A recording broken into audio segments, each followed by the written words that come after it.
I'll be reading from chapter 17 of the book of Acts, verses 22 through 29. If you would like to use your pew Bible, I didn't bring my bulletin, but the page number is on your bulletin. Paul then stood up in the meeting of the Areopagus and said, "People of Athens, I see that you are that in every way you are very religious. For as I walked around and looked carefully at your objects of worship, I even found an altar with the inscription, 'To the unknown God,' so that you are ignorant of everything that you worship. And this is what I'm going to proclaim to you. The God who made the world and everything in it is the Lord of heaven and earth, and does not live in temples built by human hands. and he is not served by human hands as if he needed anything. Rather, he himself gives everyone life and breath and everything else. From one man, he made all the nations that they should inhabit the whole earth.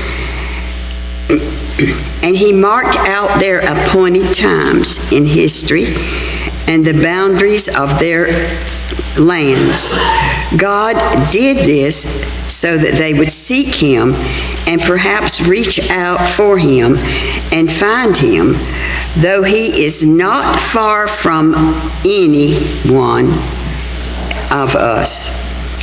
For in him we live and move and have our being. As some of your own poets have said, we are his offspring. Therefore, since we are God's offspring, we should not think that the divine being is like gold or silver or stone, an image made by human hands, by human design and skill. May God add his blessings to the reading of his word. Thanks be to God. For many summers, I worked as a counselor at a summer camp in the backwoods of Georgia. And every week I taught archery and canoeing and high ropes and mountain biking. I told you what snakes would hurt you and which ones wouldn't. But the area of camp that I was assigned to the most was the camping skills area, where I showed kids how to lash together tents out of sticks and twine that they could sleep in, where I showed them how to cook over a campfire, and when I showed them how to snipe hunt. Sounds like a couple of y'all been on a snipe hunt yourself. Now let me tell you what a snipe is. A snipe is a small nocturnal bird. It lives in the underbrush and in the ground, and it comes out at night to forage for food. A snipe has an enhanced sense. They can feel the vibrations in the ground, and they can see the light. That's why they come out at night. The light is very bright to them. So to catch a snipe is not easy. They're quiet. And so you have to have specific skills and specific tools to be able to do it well. All of these skills and all of these tools I am very well versed in, and so I made sure to teach these children. Here's what you need: a pillowcase, a flashlight, and a big old stick. Here's how it works. You take your flashlight and you don't shine it in front of you. That will scare them off, obviously. You put it in the pillowcase and you drag the open pillowcase across the ground while you beat the ground in front of the pillowcase with that stick. And here's how it works. That snipe will feel the vibrations of the ground come out of its hole, and when it sees that light, it will run toward it and jump inside your pillowcase. Then all you got to do is lift up the pillowcase and you caught yourself a snipe.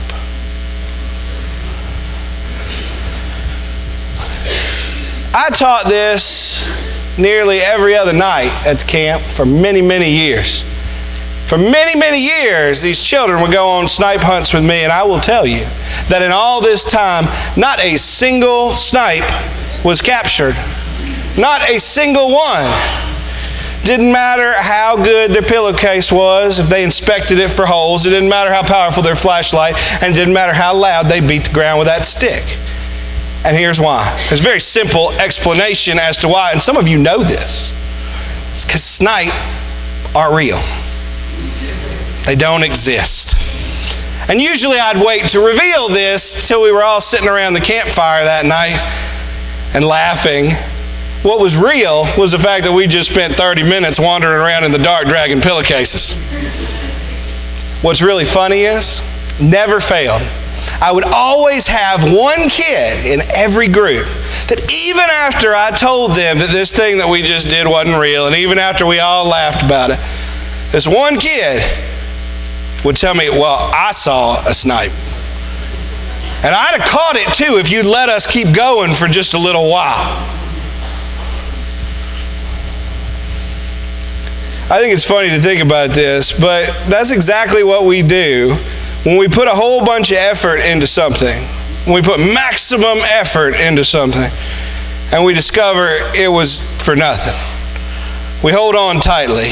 We dig our heels in and we choose to continue snipe hunting rather than admit that what we're doing is not accomplishing anything other than making noise in the dark and getting our pillowcases dirty. We continue to grope in the darkness rather than accept the truth right in front of us. Now, when I read about Paul's missionary trip to Athens, Greece, and the people that he spoke to while he was there, these are the folks I think about. Folks who spent a lot of time and a lot of effort looking for something and are struggling with the truth that they were looking in the wrong place, or that the truth that they seek looks different than what they thought. Now, Athens is one of the most important cities in the world in the generations before Paul visited there. It was the birthplace of Western philosophy. It's the home of Socrates and Plato and Aristotle. It was a hub for knowledge, and deep thought was highly venerated. The people there valued reason. They valued philosophy and poetry. And it is no accident that what Paul does when he gets there is go around the marketplaces and engage in these kinds of philosophical debates with people, trying to share with them in the language that they know who his God is and who Christ is. It's not an accident because it's in that same exact place, in that same exact way, that Socrates and Plato and Aristotle, the people that they look up to, that they honor, that they're proud are a part of their community, that's the way they did it. Paul is walking into this place knowing full well that if they are going to listen to anything he has to say, he's got to speak in a language that they know. He's got to meet them where they're at. And that's what he does. It doesn't take long before some of those philosophers of the city hear Paul and bring him to the Areopagus. The Areopagus is a place where all the wise people are. It's where the leaders are. The people of Athens were always interested in the latest philosophical fads. You can think about it the way Americans are always interested in the latest diet fads. It is so funny to me how every year some amazing diet fad comes out and so many people all of a sudden are eating hamburgers with lettuce leaves around them or something like that. Think about that, and that's the way the people of Athens were about these deep thinkers. They want to take these deep thinkers to the smartest people they know at the Areopagus and have them let them know if there's anything to this new belief system. The Areopagus was the name of a hill, Mars Hill. It was a place that was a marble slab, a bald marble top at the top of a hill where these people would stand in this open air space. You can think of the folks that are a part of that council of wise elders like the Supreme Court, but in a philosophical way as well. They held lifetime tenure. Murder cases were brought before them. And any kind of case that involved trying to understand what was true and what was not was brought before these wise elders. Paul goes there and wants to engage with these people.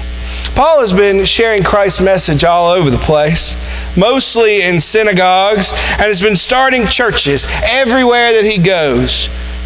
And not everybody likes what Paul has to say. And this time, Paul has been run out of town. He has been threatened. He has been jailed. He has faced angry mobs, and he even faced an angry mob a couple of days before this happened. And he has faced violence. But his experience in Athens, among a people drastically different than anyone he has known, is very different than all those other places he's spoken. Because the first thing that this council of the wisest people say to Paul is this: may we know what this new teaching is that you're presenting. It sounds rather strange to us, so we'd like to know what it means. They're not coming out of the gate accusing Paul of blasphemy. They're not ready to stone him in that moment. They're ready to listen. These are a people that are renowned for their search for truth. And as Paul walked into this city, he could tell. Even before he got on that hillside, he could tell. He begins by telling these people that he noticed how extremely religious they are in every way. He tells them how carefully he looked around since he got there. And it's important that he mentions this because that's what they do. They look at everything carefully. They observe and they take note of what they see. And Paul is telling them that he's not that much different than they are. He looks around carefully at their objects of religious devotion, at their idols, at their temples, at their altars, and he sees many of these things because the Greeks worshipped many gods. They worshiped Zeus, who they believed threw thunderbolts and could affect the weather. They worshipped Ares, the god of war, and that hill, Mars Hill, is also called Ares Hill. They worship a god of wisdom, a goddess named Athena. The city of Athens is actually named after Athena. So there are all of these many, many gods that they turn their devotion to. But what catches Paul's eye is an altar that he sees with an inscription to an unknown God. Apparently, some of the people there are not just worshiping and sacrificing to a God they've been taught about, to Zeus or Ares or Athena, but to a God they don't have any knowledge of, a God whose name they don't even know. This has got to be strange for Paul because that is the exact opposite of his experience. He is the last person to be worshiping a God that he doesn't know. God spoke to him directly. Jesus talked to him and called him by name and blinded him and said, I got a job for you. Paul knows Jesus very clearly. So when he worships, he doesn't worship a God he doesn't know. He worships a God he does know, that he's seen and that knows him inside and out. And it leads me to ask a question that I'm sure Paul asked. Why would anybody choose to worship a God that they don't know anything about? And I thought about this, and I think there's only really two reasons. Insurance, or because nothing else worked. I want to share with you a legend. This is from ancient Greece. And it's a legend about a man named Epimenides. You got to love Greek names. Epimenides lived around the 6th or 7th century before the birth of Christ. At this time, a plague swept through Athens and through the people. And these people that believed in many gods had a solution. They would just offer sacrifices to all of their gods, and maybe one of them would help, would end this plague. So that's what they do. They sacrifice to Zeus and to all of the other gods they can think of. They sacrifice to all the gods of their neighbors. Even though they don't know a whole lot about them, they've heard their name, let's just try insurance. Something's got to work to get rid of this plague. But nothing does. And it's at that moment that Epimenides does something strange. He releases a flock of hungry sheep on a hillside in Athens.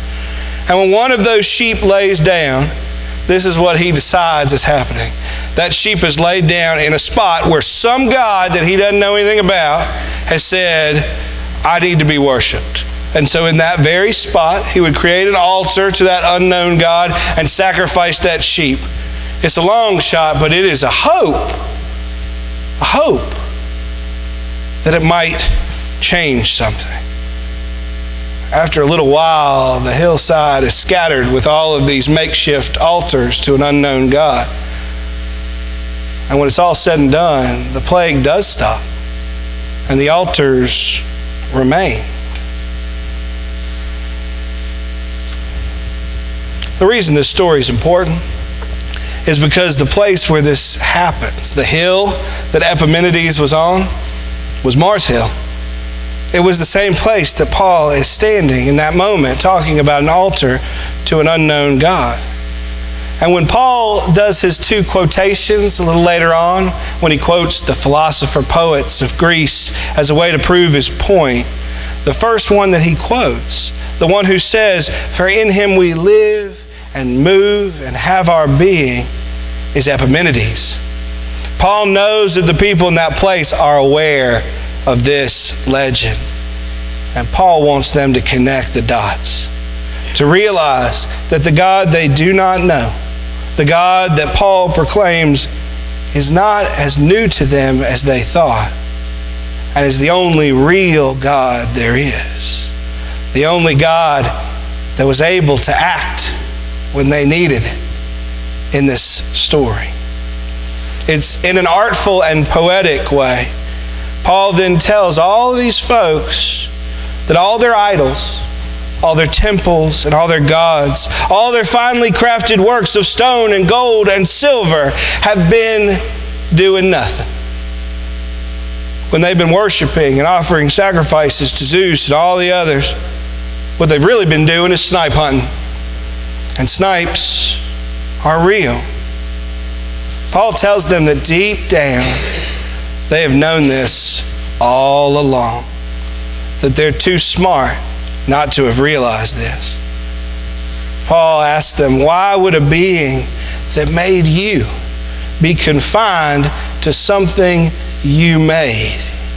Why would the ruler of the heavens and the earth be confined to a temple that you built?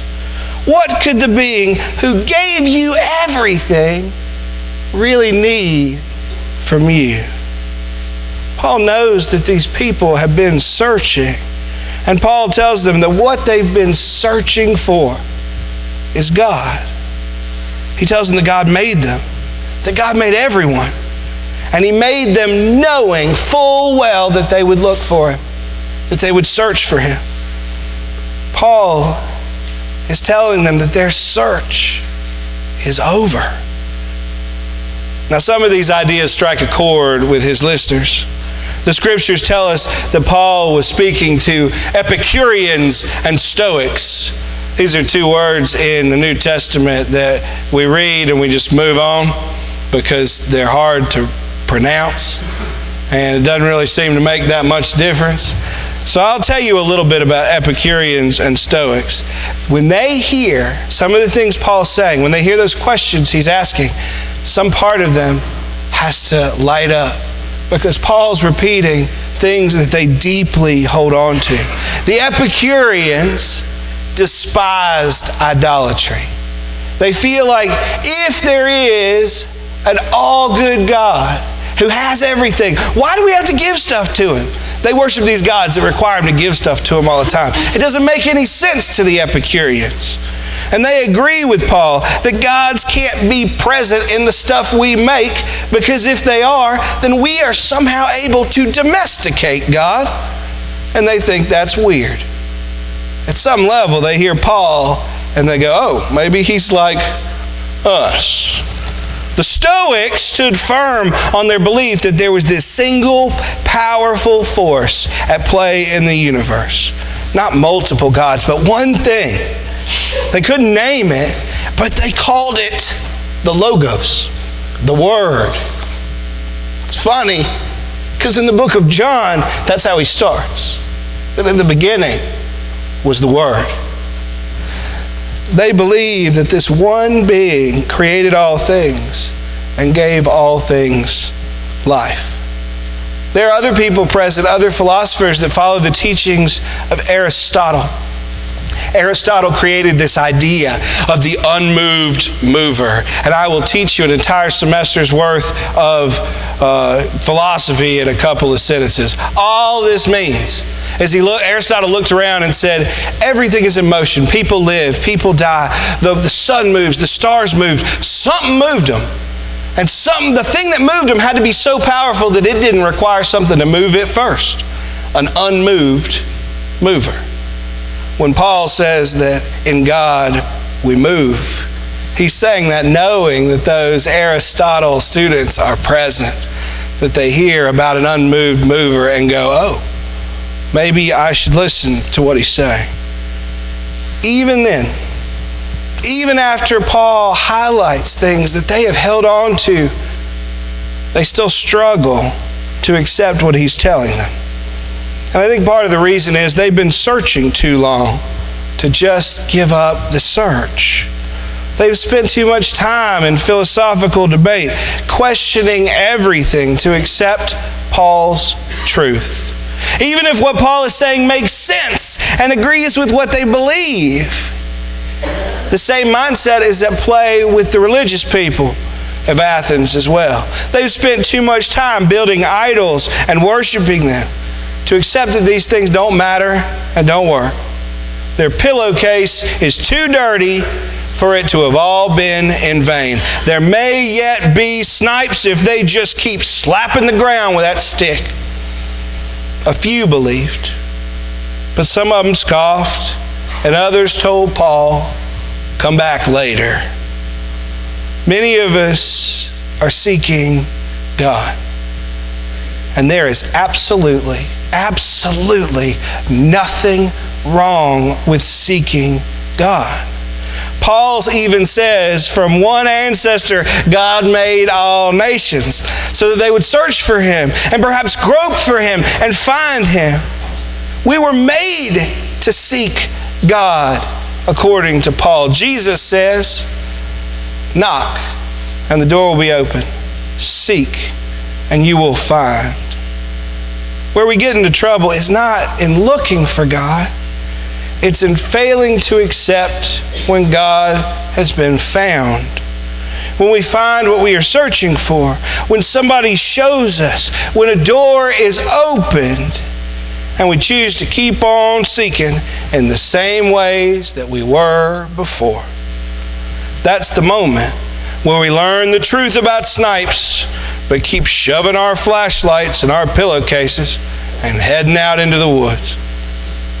When what is unknown becomes known, we've got to change. We have to. When we see how God can use our hands to care for others, we can't go back to thinking we're not useful. Not anymore. We can't go back to not reaching out and not caring when we see people in need. We can't. When we know that a prayer has been answered in our life, we cannot go back to believing that God doesn't listen, or convincing ourselves that there isn't time for prayer. When we share our faith with somebody, and when we see how much doing that mattered, we can't go back to thinking that our faith doesn't make a difference. When what is unknown changes into what is known, we've got to change too. From someone simply seeking God to someone serving God. If we don't, if we are shown God is real but do nothing different, we are no different than some of those Athenians. We're not worshiping at an altar of an unknown God, though. We're not, because we know God. What we're doing instead is building an altar to an unknown God to keep looking for God while God stands watch while we do it. Here's my hope for us today. It's not that we don't search for God. We need to do that. That's what we're made to do. But my hope is that we act when God is found. That we allow our known God to change us.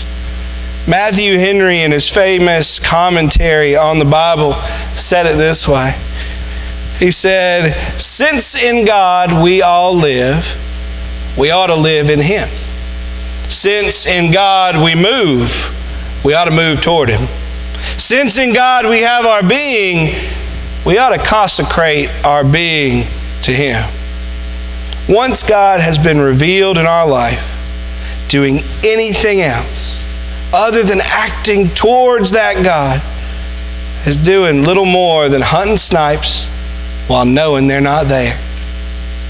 Amen. So here's the deal. Paul goes to Athens with a plan. His plan isn't just talk to people. He wants to share with them who God is. He wants them to be changed. He knows that they are seeking, and he sees signs that they are seeking all around him. And I'll tell you something you already know. That when you leave this place, you're walking into a world filled with people seeking, filled with people searching for the divine in their life, filled with people that know that there is something out there, but they just can't put their finger on it. They just couldn't put a name to it. May we, as followers of a known God, may we have the courage and the strength to share the name of that which goes unnamed and sought after by so many. Amen.